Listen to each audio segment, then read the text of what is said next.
এইখন এই কাৰণেই পাতিছোঁ, সকলো মুছলমান বিদেশী নহয়।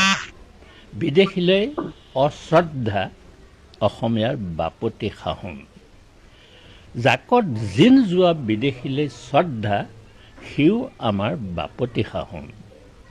এই অঞ্চলটোৰ আমি এইখন এই কাৰণেই পাতিছোঁ যে যাতে এই অঞ্চলটোত বসবাস কৰা মানুহখিনিৰ মনটো ভাগি নাযায়।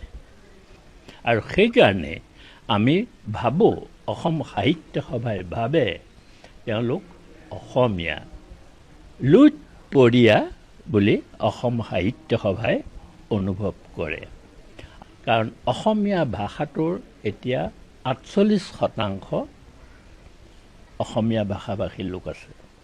অসমৰ লোকপিয়ল আহি আছে। এইবাৰ চৰ চাপৰিবাসীয়ে যদি সহযোগ নকৰে, অসমীয়া লোক ছেকেণ্ড ৰেট চিটিজেন হোৱাটো শতকৰা ১০০% খাটাং।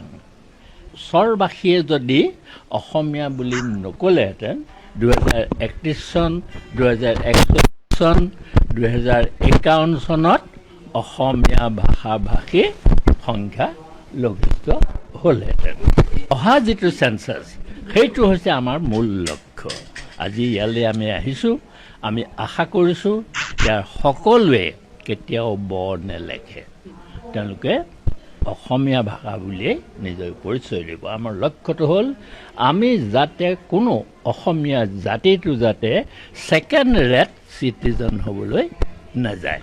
বড়ো জনগোষ্ঠীয়ে তেওঁলোকে কেতিয়াও অসমীয়া বুলি নকয়, বড়োৱে ক'ব, নহয় নে? মিচিঙে মিচিং বুলি ক'ব। এই চৰবাসীয়েহে অসমীয়া বুলি ক'ব। যিখিনি চৰ অঞ্চল, তেওঁলোকৰ ১০০খন স্কুল আছে, মোৰ ইয়াতে সোমাই আছে। কোনেও স্কুলত কোনো ফেইল কৰা নাই। আচৰিত কথা। চৰ অঞ্চলত মই বিভিন্ন চৰত গৈছোঁ। মই চৰ অঞ্চলত কোনো অসমীয়াত ফেইল কৰা ল'ৰা ছোৱালী এটাও নাই।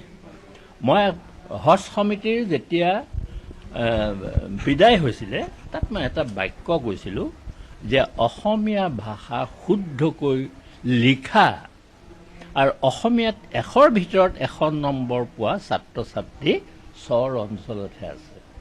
আৰু এটা কথা মন কৰিব, কম বহুতেই কম। অসমীয়াত ফেইল কৰা লোকৰ সংখ্যা কম, বেছি মানে।